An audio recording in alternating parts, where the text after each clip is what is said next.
Hello everyone and welcome back to the education class 8। आज हम पढ़ने वाले हैं आपका सिविक्स का चैप्टर नंबर 2 अंडरस्टैंडिंग सेकुलरिज्म। तो आइए शुरुआत करते हैं इस चैप्टर को बड़े प्यार से। अंडरस्टैंडिंग सेकुलरिज्म आपका सिविक्स या फिर आप इसको पॉल साइंस प्यार से कहते हो, उसका चैप्टर 2 आज हम करने वाले हैं इस वीडियो के अंदर। फुल चैप्टर कवरेज देखिए, फुल चैप्टर होगा ये, फुल चैप्टर कवरेज लिख रहे हैं हम, पूरा चैप्टर एक शॉट में। अगर आपने पुराने लेक्चर जो भी हमारे हैं चैप्टर्स नहीं देखे हैं, उनका लिंक डिस्क्रिप्शन बॉक्स में आपको मिल जाएगा, वहां से आप देख सकते हो। चलिए शुरू करते हैं इस चैप्टर को। चैप्टर के नाम है सेकुलरिज्म। इस चैप्टर में समझने वाले सेकुलरिज्म क्या होता है। आइए समझते हैं सेकुलरिज्म क्या होता है। देखिए, सेकुलरिज्म का अर्थ होता है separation of religion from the state, यानी स्टेट से रिलीजन का सेपरेशन होना, यानी धर्म का राज्य से सेपरेशन होना। धर्म और राज्य दोनों को अलग अलग करने को ही हम सेकुलरिज्म कहते हैं। और हम कहते हैं India is a secular country, यानी जहां धर्म और राज्य के पावर्स अलग अलग हैं, दोनों को सेपरेट करके रखा गया है, वो होता है सेकुलरिज्म। देखिए, सेकुलरिज्म क्यों इंपॉर्टेंट है, why it is important to, ये क्वेश्चन पूछा आता है कई बार एग्जाम में, टू सेपरेट रिलीजन। क्यों ये इम्पोर्टेंट है, क्या ये इम्पोर्टेंट है कि हमें सेपरेट करना चाहिए रिलीजन को स्टेट से, क्या ये इम्पोर्टेंट है। देखिए, हाँ ये important, yes it is important because, क्यों, क्योंकि एक कंट्री को डेमोक्रेटिक फंक्शन करने के लिए ये बहुत इंपॉर्टेंट, डेमोक्रेटिक यानी लोकतंत्र यानी पब्लिक, जहां पर लोगों के द्वारा उनके पब्लिक रिप्रेजेंटेटिव चुने आते हैं जो कि इलेक्टेड मेंबर्स होते हैं। जब कोई इलेक्टेड मेंबर्स, जो इलेक्टेड मेंबर्स हैं उनको कौन इलेक्ट करेगा, उनको जब पीपल्स इलेक्ट करेंगे तब उसको हम क्या कहेंगे, डेमोक्रेटिक कंट्री कहेंगे। तो जहाँ एक कंट्री को डेमोक्रेटिकली फंक्शन करने के लिए ये बहुत इंपॉर्टेंट होता है कि हम रिलीजियंस को स्टेट से अलग रखें।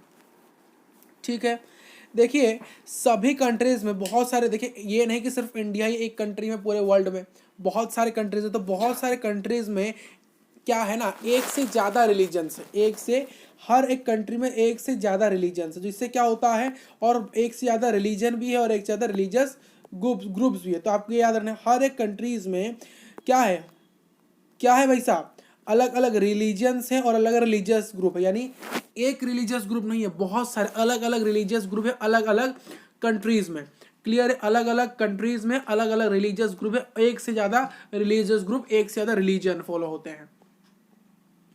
देखिए, कुछ रिलीजन्स ऐसे हैं उस देश में मेजॉरिटी मात्रा में होते हैं, यानी इनकी पॉपुलेशन बहुत ज़्यादा होती है, मेजॉरिटी हो जाते हैं। माइनॉरिटी वो होते हैं जिनकी पॉपुलेशन बहुत कम होती है। तो मैंने कहने का यह अर्थ है कि रिलीजन्स कुछ ऐसे होंगे जो कि मेजॉरिटी में होंगे, कुछ माइनॉरिटी में होंगे। देखिए, मान लो जो मेजॉरिटी में, अगर हमने स्टेट में से रिलीजन को सेपरेट नहीं किया, अगर हमने स्टेट, हमारा जो स्टेट है और जो रिलीजन है, इनको अगर हमने सेपरेट नहीं किया, मान लो इनको हमने सेपरेट नहीं किया, तो क्या होगा, जो रिलीजियस में ग्रुप में जो मेजॉरिटी वाला होगा, जो मेजॉरिटी वाला होगा वो क्या करेगा, वो स्टेट के पावर को लेने लगेगा। क्योंकि ये देखिए, अगर मेरा रिलीजियस, जो रिलीजियस ग्रुप, मान लो रिलीजियस ग्रुप एक स्टेट है, उसका नाम मान लो बीके है, एक स्टेट है इसका नाम मान लो बीके है, एक स्टेट है जिसका नाम मान लो बीके है। क्लियर है आपको, और वहां पर ए रिलीजियस ग्रुप लोग रहते हैं, ए के बहुत सारे रिलीजियस ग्रुप जो कि मेजॉरिटी में है, और बी वाले माइनॉरिटी में है, बी वाले माइनॉरिटी में बहुत कम संख्या में है। तो यहाँ पर अगर हमने स्टेट और रिलीजन को सेपरेट नहीं किया होगा तो बे, जो बी वाली होगी, जो बी वाली होगी, सॉरी बे निकल गया, बी वाली जो होगी, स्लिप ऑफ टंग हो गया था दोस्तों, सॉरी, जो ये बी वाली होगी ना, बी वाली, इसको माइनॉरिटी भाव मिलेगा,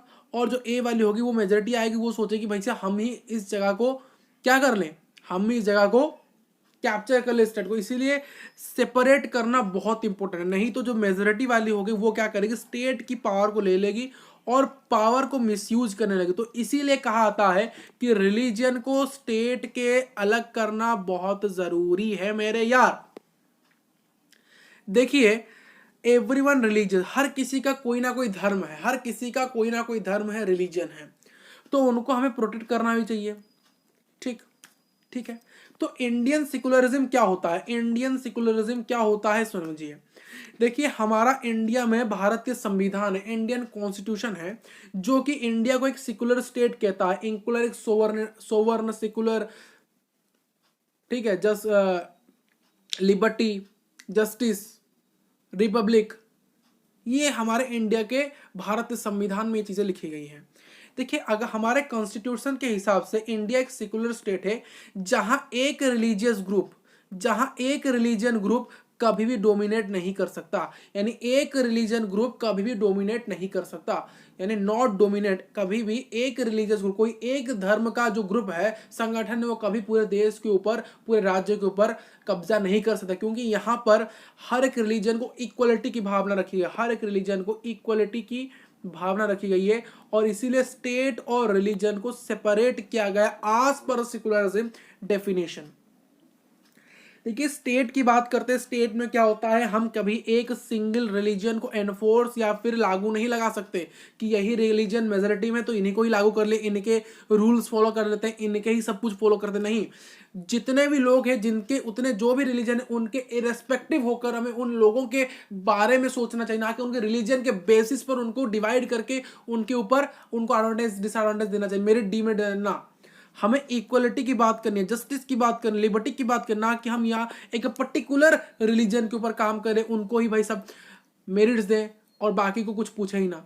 ये जो फंडा है भारत में नहीं चलता, ये कहीं और चलता होगा बट भारत में नहीं चलता है, क्योंकि भारत एक सेकुलर है, सेकुलरिज्म को ही फॉलो करता है, और स्टेट में कोई भी एक सिंगुलर रिलीजियस ग्रुप को सपोर्ट नहीं किया जाता है। देखिए इंडिया में जितने ही सारे गवर्नमेंट स्पेसेस है, जैसे कि कोर्ट हो गए, पुलिस स्टेशंस हो गए, गवर्नमेंट स्कूल्स हो गए, पुलिस हो गए, जो courts, police stations, government schools और जो ऑफिसेस है, ये कभी भी किसी पर्टिकुलर रिलीजन को सपोर्ट नहीं करते हैं, it they not support any particular religion. Schools, college, जितने भी गवर्नमेंट्स एरियाज हैं, वो कभी भी किसी पर्टिकुलर रिलीजन को सपोर्ट नहीं करते हैं। देखिए हमें रिलीजियस के हर एक सेंटिमेंट को रेस्पेक्ट करना चाहिए, बिकॉज हम इक्वलिटी की बात करते हैं, हम जस्टिस की बात करते हैं, ठीक है। हमें किसी और के रिलीजन में कभी भी इंटरफेयर नहीं करना चाहिए, ठीक है। हमें किसी और के धर्म में उनके साथ इंटरफेयर नहीं करना चाहिए, हमें हर किसी के धर्म को एज इक्वल देखना चाहिए। क्लियर है आपको, क्लियर है चीजें। और देखिए हमें हर एक रिलीजन को अच्छे से प्रैक्टिस करने को देना चाहिए, अगर उनके रिलीजन में कुछ रीत रिवाज है तो उनको अच्छे से फॉलो करने देने चाहिए, ठीक है।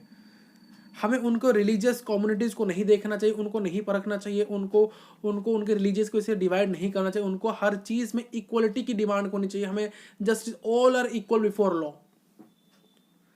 देखिए एग्जाम्पल की बात करते हैं, हमें हर एक सेंटिमेंट, हमें हर एक रिलीजियस ग्रुप के सेंटिमेंट को रेस्पेक्ट करना चाहिए, उनके रीत रिवाज को भी फॉलो करना चाहिए। एग्जाम्पल की बात देखिए, सिख रिलीजन में क्या होता है, सिख वाले पगड़ी पगड़ी पहनते हैं कि नहीं, जो कि टर्बन कहते हैं उसको। तो सिख के लिए गवर्नमेंट ने एक इनिशिएटिव किया है कि ये जो सिख वाले हैं उनके, देखिए उनके धर्म में क्या होता है, वो पगड़ी बांधते हैं, बाय गुरु, गुरु नानक जी, ठीक है, बाय गुरु, गुरु नानक जी। तो जो सिख धर्म वाले लोग हैं वो कहते हैं कि हमें पगड़ी पहनना है, टर्बन पहनना है, तो टर्बन जब वो पहनते हैं तो गाड़ी चलाते समय वो हेलमेट नहीं पहन सकते। देखिए यहाँ पर गवर्नमेंट ने बहुत बड़ी बात की है कि गवर्नमेंट में कहा है जो अदर्स लोग हैं, जो सिख के अलावा जो जितने भी सारे लोग हैं उनको तो हेलमेट पहनना मस्ट है। जितने भी लोग हैं एक्सेप्ट सिख लोगों को अलावा जितने भी लोग हैं उनको तो भाई साहब हेलमेट तो पहनना ही पड़ेगा, ये उनके लिए मस्ट है। बट जो लोग सिख कम्युनिटी से बिलोंग करते हैं उनको तो भाई साहब पगड़ी पहनना होता है, यानी जो टर्बन होता है, तो इसीलिए वो गाड़ी चलाते समय हेलमेट नहीं पहन सकते। तो गवर्नमेंट ने उनको छूट दी है कि आप पगड़ी पहन सकते हो, आपको गाड़ी चला के समय कोई हेलमेट पहनने की जरूरत नहीं, क्योंकि आपके रिलीजन है। इसीलिए हमें हर एक के रिलीजन, हर एक के रीति रिवाज को, हर किसी के हर एक रिलीजियस प्रैक्टिस को हमें जस्टिस देना चाहिए, और उसको कहना चाहिए कि आप इसे फॉलो कर सकते हो विदाउट योर एनी हेजिटेशन। अगर कोई अपने रिलीजियस प्रैक्टिस कर रहा है तो हमें उसको रोकने की, हम कौन है, हमें हर किसी को इक्वलिटी के नजर से देखना पड़ेगा। ये नहीं कि हम वो भाई सब ऐसा कर रहा है, वो ऐसा क्यों कर रहा है, वो ऐसा क्यों कर, नहीं, हमें हर किसी को इक्वलिटी की बात देखनी पड़ेगी आस पास सेकुलरिज्म कंडीशंस। आइए देखते हैं, देखिए जो इंडियन सेकुलरिज्म वो प्रिवेंट क्या करता है, इंडियन सेकुलरिज्म प्रिवेंट करता है majority of minority, majority over minority, यानी जो मेजोरिटी वाले लोग हैं वो माइनॉरिटी के ऊपर रूल कर सकते हैं, ना उनको ऊपर अत्याचार कर सकते हैं।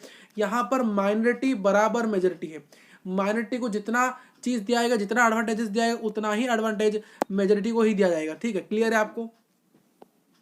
As per the strategy for intervention, इन दोनों को इक्वलिटी की नजर से देखा गया। फॉर एग्जाम्पल देखिए जो अनटचेबिलिटी है ये एक religion based exclusive and discriminates in Hindus के बीच में, हिंदू रिलीजन में ये जो अनटचेबिलिटी वाला जो कीड़ा है ये बहुत फेमस है। हर लोग हम कहते हैं छुआछूत की जो ये चीज है, छुआछूत अनटचेबिलिटी की जो बात है, ये रिलीजियस बेस्ड डिस्क्रिमिनेशन है, इसको भी बहुत जल्दी बहुत तरीके यहाँ इससे क्या होता है ना, जो दलित थे, जो लो कास्ट पीपल्स थे, इनको बहुत परेशानी होती थी कहीं पर जाने का, कहीं आने का, क्योंकि जो ऊपर कास्ट लोग उनको अत्याचार करते थे, उनको ना proper education, proper schooling, proper कुछ भी नहीं मिलता था, फूड नहीं मिलता था, जमीन नहीं मिलता था, फील्ड नहीं मिलता, कुछ नहीं मिलता था। तो इसीलिए क्या हुआ है, इंडियन कॉन्स्टिट्यूशन ने, भारतीय संविधान ने क्या क्या है पता है, भारतीय संविधान ने क्या क्या है, बैन कर दिया है अनटचेबिलिटी को, छुआछूत को पूरी तरह से अबोलिश कर दिया। अगर किसी ने भी छुआछूत को प्रैक्टिस किया, कहीं पर भी देखा गया, तो भाई साहब उसके ऊपर कानूनी लग सकता है, कानूनी कार्रवाई उसके ऊपर होंगी, उसके ऊपर कोर्ट ट्रायल्स लगेंगे भाई साहब।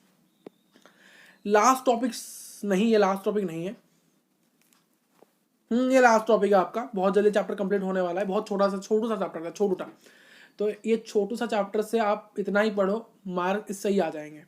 How Indian secularism different from the other democratic countries. देखिए इस चैप्टर में जो नोट्स हैं मैंने आपको दिए हैं, यहाँ जो लिखे गए हैं स्लाइड्स के अंदर, ये टू द पॉइंट बातें लिखी है, ये नहीं कि मैंने बहुत सारी चीज़ें लिख दी है, नहीं, आपको इतनी चीज़ें याद रहेगी, उतनी ही चीज़ें मैंने यहाँ लिखी है, उतनी चीज़ें आपको याद रखनी है, ठीक है, क्लियर है आपको। देखिए इंडियन सेकुलरिज्म किस प्रकार से डिफरेंट डेमोक्रेटिक कंट्रीज में अलग, डेमोक्रेटिक लोकतांत्रिक देश, भारत सिर्फ एक लोकतांत्रिक देश नहीं, बहुत सारे हैं। तो यहाँ हमने एग्जाम्पल के तौर पर अमेरिका को लिया है, USA, United state of America को आज एग्जाम्पल हमने लिया है, क्लियर है आपको।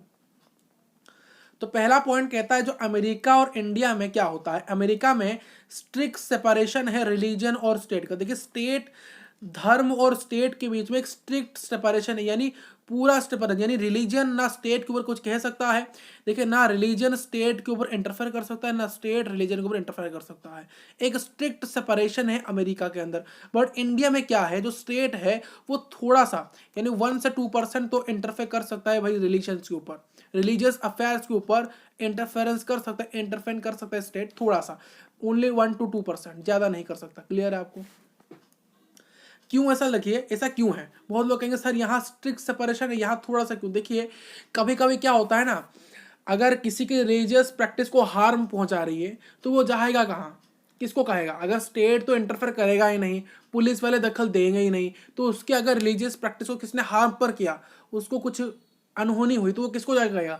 तो इसीलिए स्टेट को 1 से 2% तो रखना ही पड़ता है इंटरफेरेंस करने के लिए। अगर किसी के रिलीजियस प्रैक्टिस को किसी ने कुछ कह दिया, उसको हैम्पर किया, तो आके वो केस कर सकता है। इसीलिए स्टेट ज्यादा इंटरफेयर नहीं करेगा, कम ही इंटरफेयर करेगा। देखिए एक सेकंड पॉइंट, ये दूसरा पॉइंट है, वो पहला पॉइंट है, दूसरा पॉइंट कहता है जो इंडियन कॉन्स्टिट्यूशन है वो ये गारंटी करता है कि आपके जो फंडामेंटल राइट्स है वो आपको मिलेंगे, जो कि हमारे फंडामेंटल राइट्स है वो आपको दिए जाएंगे, आपके सिकुलर प्रैक्टिस को, हमारे सिकुलर प्रिंसिपल के ऊपर हमारे फंडामेंटल राइट्स हमें मिलेंगे। तो ये था हमारा चैप्टर, कंप्लीट हो चुका है। आप सभी को, आपको इस चैप्टर को लास्ट तक देखने के लिए बहुत बहुत धन्यवाद, और आपको बहुत बहुत थैंक यू। और चैनल को अगर आपने अभी देख ही लिया है और मस्त अगर कंटेंट लग ही रहा है आपके लिए, तो चैनल को सब्सक्राइब करिए, क्योंकि तबाही बनने वाला है, तबाही तबाही मचेगा इस चैनल में। आपको सब्सक्राइब करना है भाई साहब, सब्सक्राइब करना ही पड़ेगा। तो मिलते हैं नेक्स्ट क्लास के अंदर। Thank you for watching this video. पुराने लेक्चर्स अगर आपने नहीं देखो जल्दी जाकर देखो। तब तक के लिए thank you for watching this video.